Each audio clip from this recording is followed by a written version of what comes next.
What's up, y'all? In this video, we're gonna go over the Schlage D Series doorknob. That's right, this is the heavy duty, the big boy, the grade 1 doorknob that was commonly found in the residential market in center of the door applications like we have here. Now this is a A series, and A and D both had extension links that let you stretch off the doorknob to the middle of the door. Typically it had some type of fancy plate or escutcheon that highlighted it. It was very common in the 70s for people to do this kind of weird stuff because, you know, in the 70s it was just kind of weird back then. But this is accomplished by using extension links all the way up from, you know, the common 5-inch extension link or 3 3/4, which sets it back just a little bit further, all the way up to like 21 inches. And basically with these extension links, you would just hook the latch into the extension link just like that. And then you would hook the extension link into the door knob just like this, just like the latch would be on there. Kind of hard to do with the rosette on it.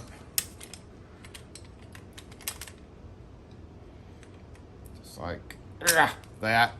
And that would give you the center of the door application. So you can actually even attach extension links to extension links to make them even longer if you had some kind of weird, crazy big door. So even with multiple extension links attached together, would still work on it. Even if you need 133.5-inch back set, it'll work. But, you know, most of the time you saw these in the business environment because back, this was popular from about the 50s to about the 80s when the ADA, the American with Disabilities Act laws kind of changed and it required businesses to put on lever handles for their business.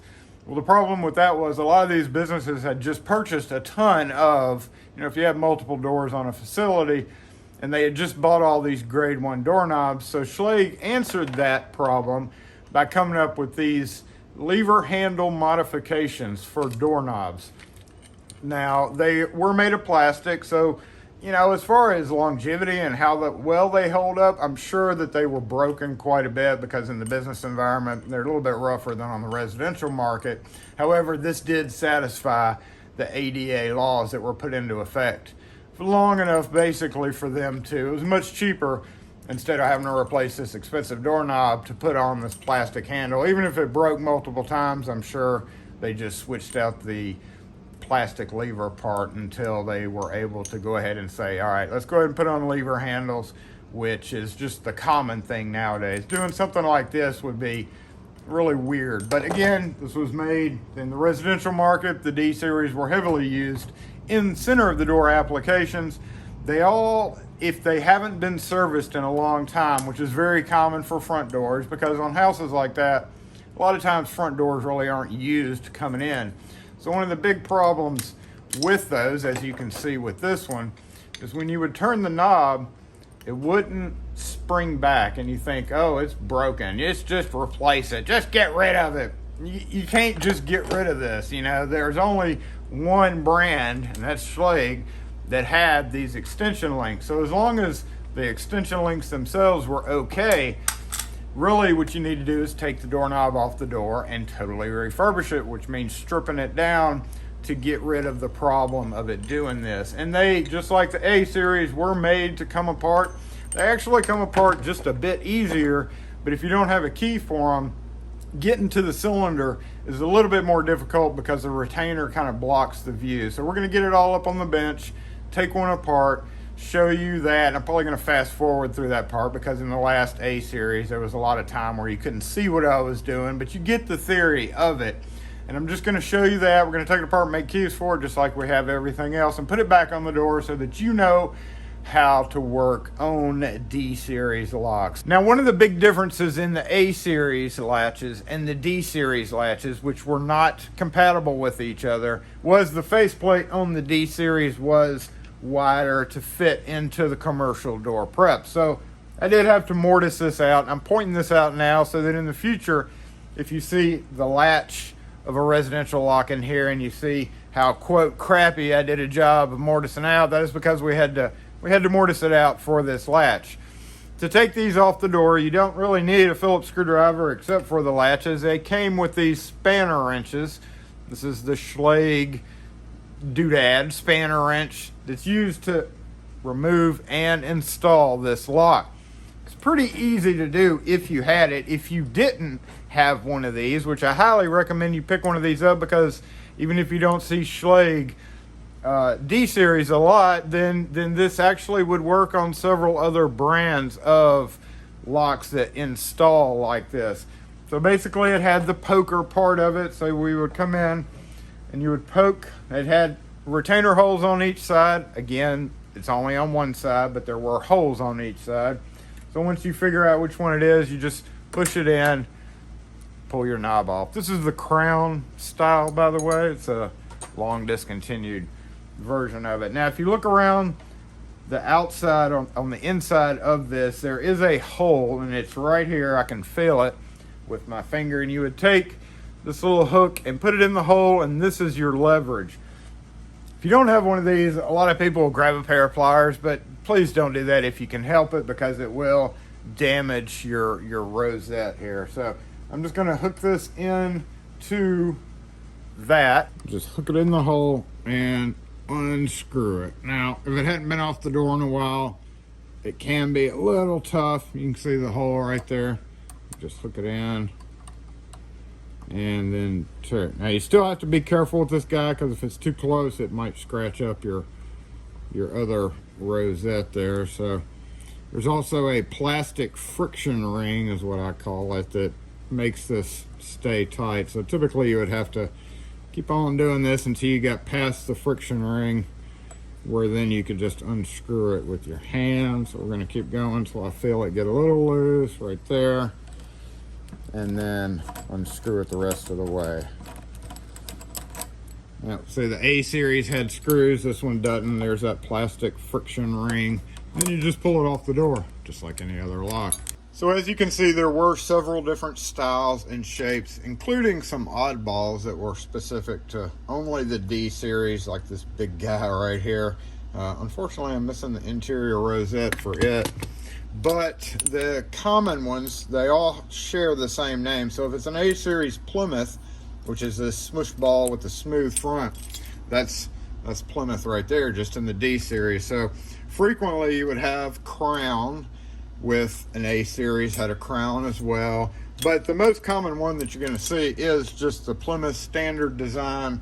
And one of the biggest problems, like I mentioned, is lack of maintenance. So if you go up on a job and you turn it, and see how sluggish that is? Let's get a better example. No, real sluggish. It's not springing back out at all. So I'm not going to take apart the one that works okay. I'm actually going to take one of these apart that doesn't work so hot. Let's use this guy. That's kind of an interesting design right there as well. Also, they even had them with the good old double-sided. Now, to this day, people are still like, I want a doorknob with the key on both sides. You can't do this. This is way against fire code. This is strictly for institutional areas that had guards that let people through, like prisons or hospitals and psych wards, where they had guards that escorted people through, because this is wildly against fire code. This is actually a classroom version of that. If you turn the key all the way around, it locks it. And then if you turn the key all the way around on this side, it locks it. So you have unlocks it. So that would be locked, and that would be locked. And then so you could leave one side unlocked or the other side. Regular classroom is the same way, just, with no push button on the inside. Nowadays, of course, it's lever handles, and of course nowadays we have the emergency for, unfortunately, all the issues that we're seeing in schools. But let's go ahead and get these out of the way, and I'm going to take, which one? Let's take this guy apart, and I'm going to show you the biggest issue with them. Really, it's just scraping crud. I mean, that's all there is to it. There's just hardened grease in there. Poof! We will start off by removing the one cotter pin that is in these. There's only one compared to the two on the A series. And then we're gonna lift this guy up. Now, depending on how long it's been off the door, this may kind of, you know, adhered, I guess that's a word, to that. So that may be a little difficult to get off. You may have to get it off with a screwdriver or whatever, but that just pops right off. And then this guy, unlike the A series, basically you would just set it down, push it forward, and then lift it off. Remember, even though the springs are captured on this one, which we'll look at in a second, remember to hold your hand around it while you're doing this. And there we can see that part. I'm just going to set it aside, and you can see what I mean by the springs being captured. They're captured in this guy. So this is the biggest problem with the operation of these is corrosion and the factory grease getting all gummed up on the inside. Here's a good example of it right there. See that used to be grease, and what it is hardened. And once that hardens all over these surfaces, it just makes it gritty and icky to operate. So if you're rolling up on one of these, it's best, even if you have keys, it's best to go ahead and strip it down real quick and do what I'm doing. We're gonna go ahead and stretch the spring out just a bit. They get weak over time, so we're just going to stretch it out a little bit. And there's our thing that the tailpiece goes into, so we're going to yank it out. This is another big problem area with it. It's so sticky, so we're going to hose everything down, of course. All right, so here's the problem. Now this guy will come off. You just have to turn it to the up position. Sometimes it won't come off. Usually I'll just leave that there, but it definitely will come off by doing that. So we can go ahead and move that out of the way. So if we look down in there, we can see the big problem. Look at that retainer compared to our A series. Yeah, it's blocking most of it. So you might be like, okay, I give up. That's not going to work. But if you look down in there, you can actually see the pin. I'm going to put the arrow up where that pin is in case you can't see it. See, it's right there right here, it's right there in the top left corner of it. That's the pin on the back of the cylinder. The cylinder is pretty much the same as any other, you know, A series type, but harder to get to. So I'm going to go ahead and do the push turn thing. You can jam this in there. Sometimes if you're extremely lucky, you can push that pin down and then just simply kind of give it a twist and get it to turn, but sometimes not. So we're gonna go ahead. Oh, did I just accidentally do that? No. All right, we're gonna go ahead and speed this up. I'm just gonna put the rail time on there, but because let's just say we weren't able to lithiate or we weren't able to do anything to get it apart. So I'm just gonna push this guy down and see if we can't get it to turn.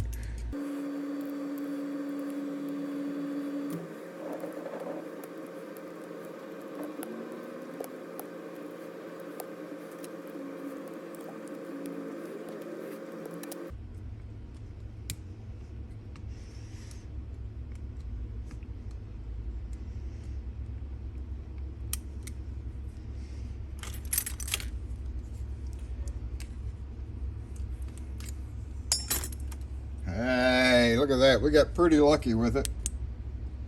We can see we're able to push it down and get that turned. And now we can use our poker to poke that retainer right there.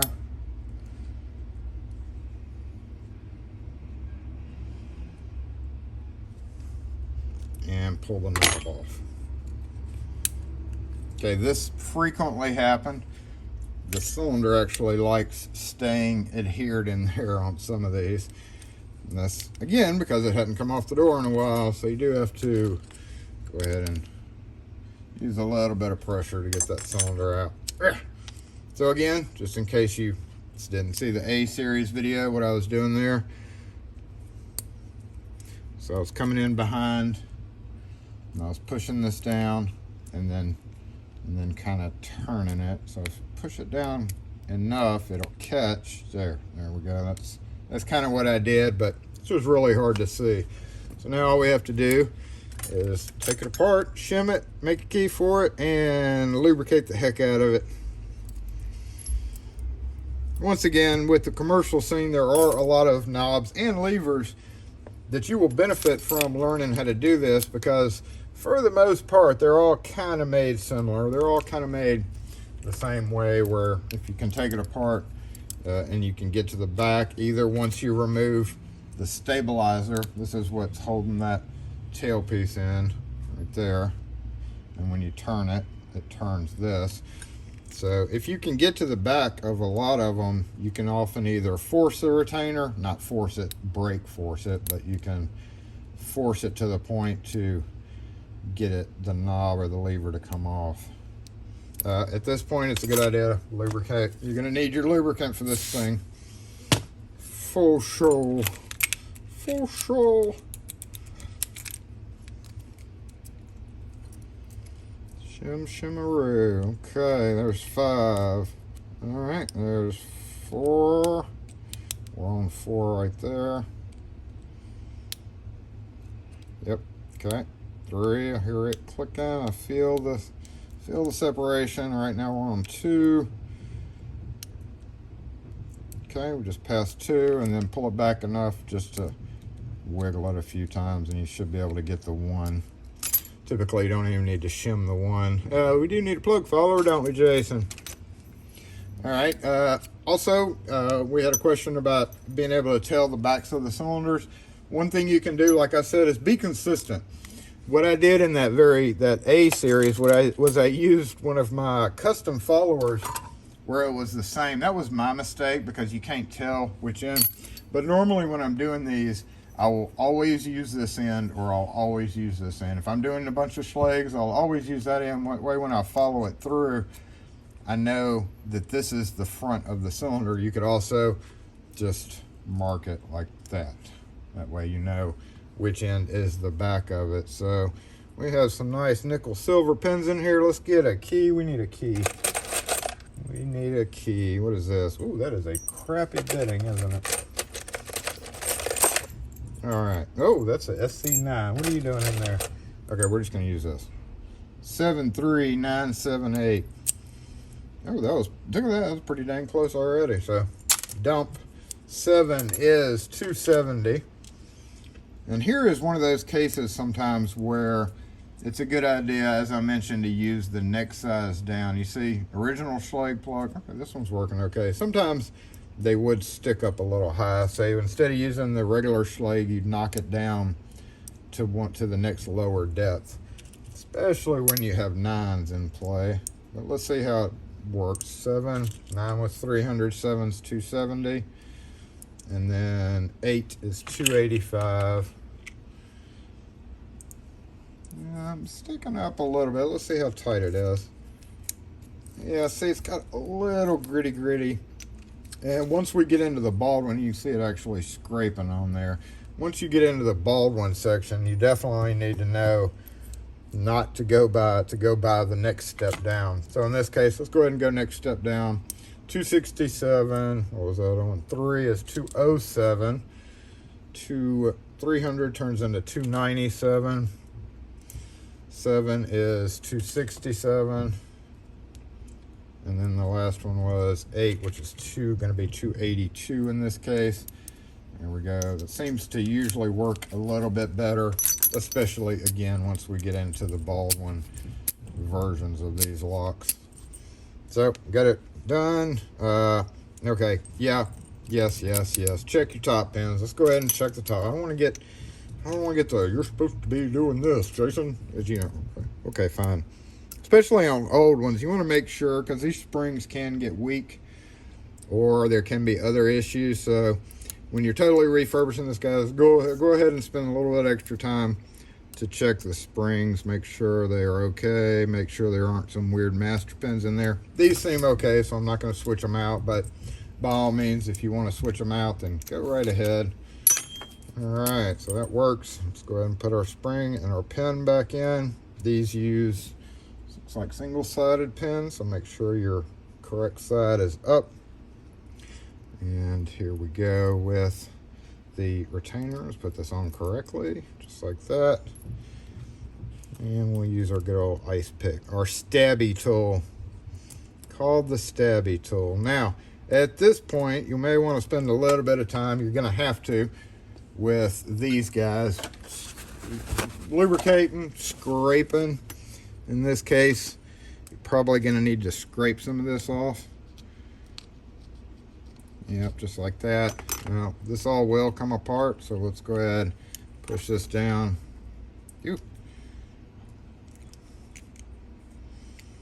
Just like that. And see, this is why, right there, see how rough that was coming out? If you could feel that, it's super sticky. So what we want to do in this case is just go ahead and lubricate all these parts up as best as possible. Scrape away all the hardened grease and stuff that you find. And just doing this little bit of maintenance will absolutely make these things work again. Okay, and then we had kind of gritty in there, so we'll go ahead and hose that out.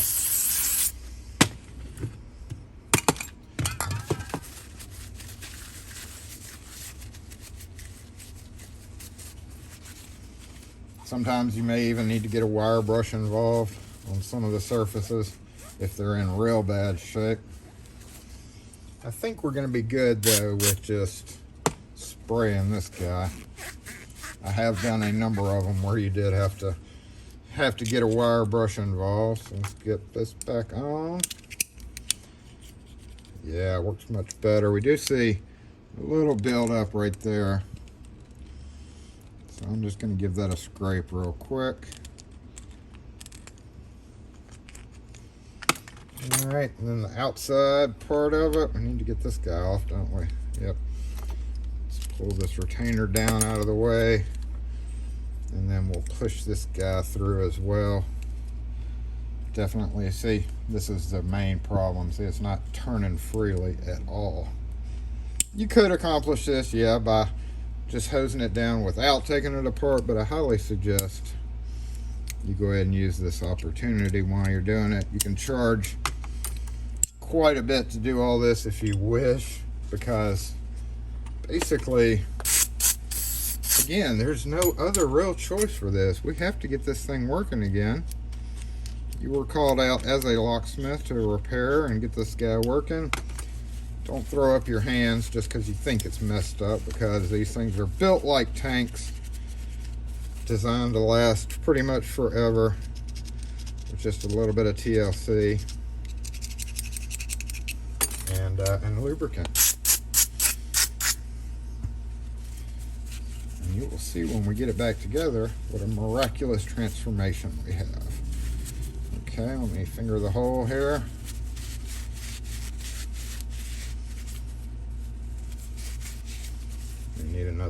May need another little boost to that.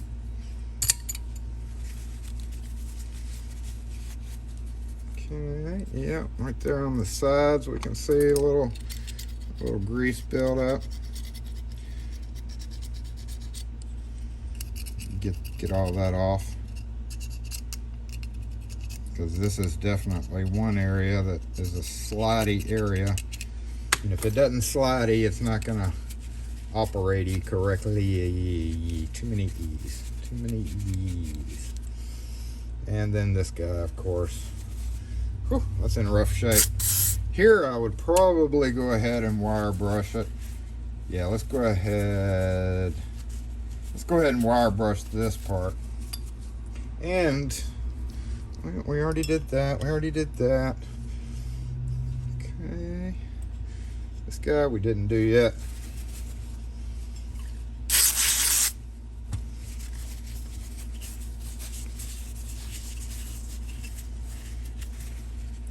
Here's a problem area. See that?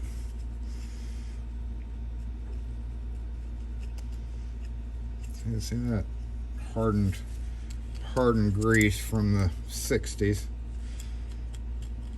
Go ahead and get that off. We can see some stuff down here, so I'm just going to give this a quick little scrape.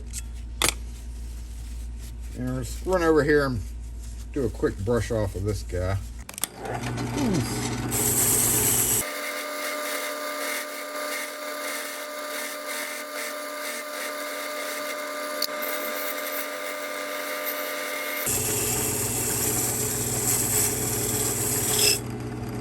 Okay, still a little green in there, but that's okay. That's okay. Did we get the inside of that? Let's do it one more time. Not gonna hurt by any means.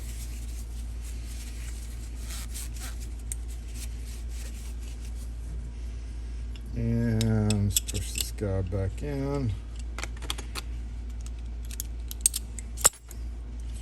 All right.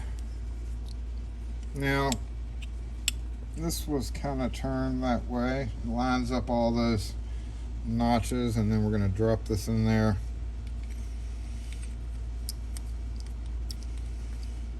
Yep, hold up. Missed a spot.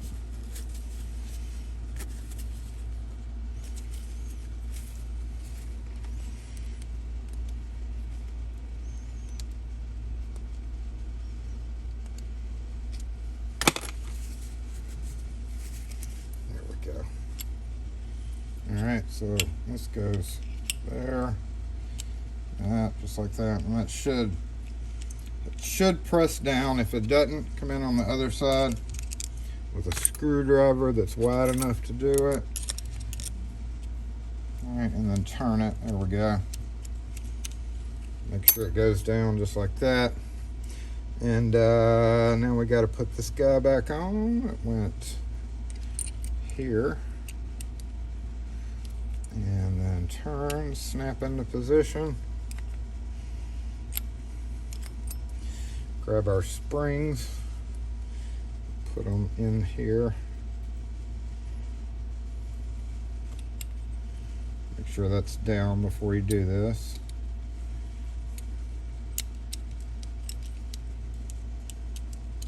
There we go, line it up. Springs through those posts. And snoop. All right, so you can see on this side, this, when it turns, touches that. And then on this side,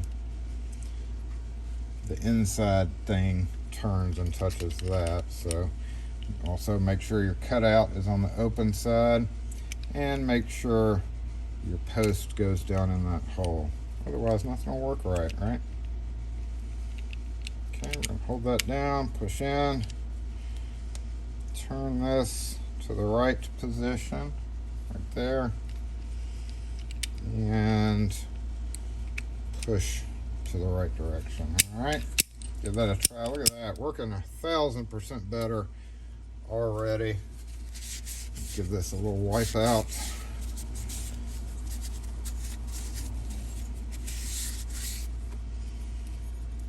Slide it over.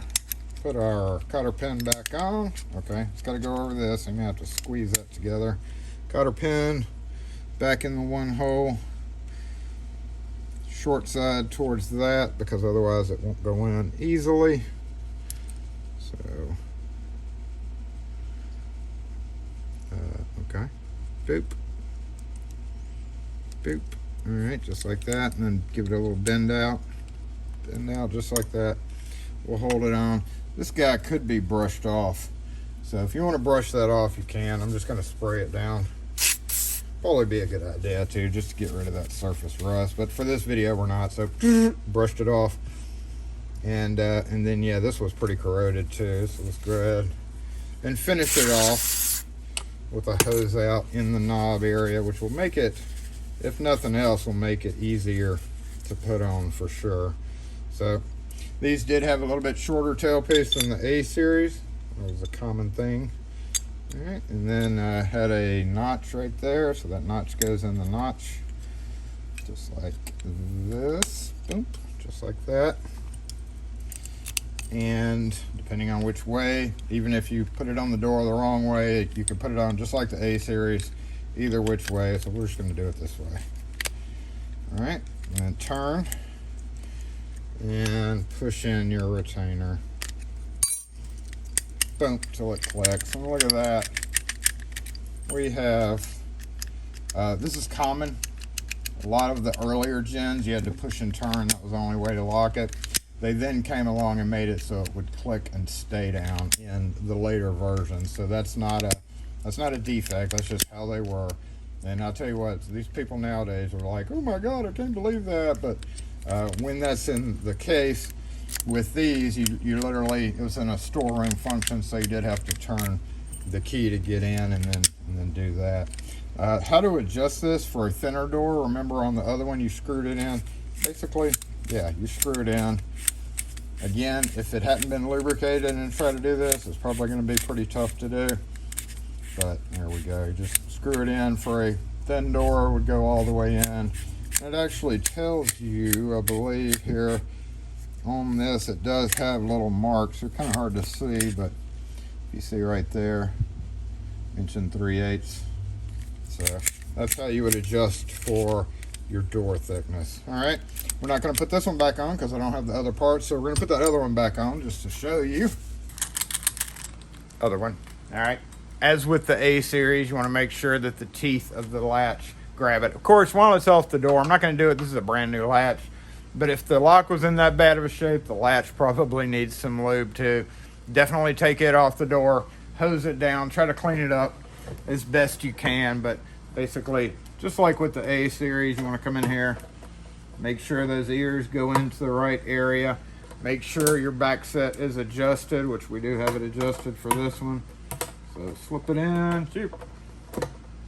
make sure that's correct. Grab our rosette. I'm holding it on the other side over here, see? Holding it steady. And I'm gonna screw this as far down as I can. One thing I didn't mention, there is little teeth. Hold up. There is little teeth on the back side of this, and you want those teeth, and you know, it doesn't really matter, but there are little teeth on the back, and you kind of want them to be on the metal doors. They've got little cutouts at 3 o'clock, 9 o'clock position for these teeth to go into. So that's where they would need to be on it. See these little teeth right here? So that bites into the wood. So in an ideal situation, you would want that at the 3 o'clock, 9 o'clock position. But on wood doors, yeah, it doesn't really matter. It doesn't really matter a whole lot. So we're going to tighten it down as far as we can by hand. Those teeth will bite in, so we're going to turn it to that position. So the teeth is here and here. That's right, just like that. And we're going to keep tightening it the rest of the way down. That basically bites into that wood. Now we're going to go the other way to tighten it down. So just a matter of doing this. Again, if you're having to use pliers, I feel bad for the lock, but sometimes you got to do what you got to do. All right, got that on. And take our knob, slip it on, push the retainer right there. Boom. Check all the functions of it. Once it's on the door, make sure it's tight. Make sure your key works, of course, and you're done. You're good. You've restored this old fella. So thanks for watching, y'all. If you have any questions or comments on this or any other videos, post them in the comment section. We'll catch y'all next video. I think we have the E series handle sets coming up next. So stay tuned. Make sure your notifications are set. Make sure you're subscribed, and we'll see you then.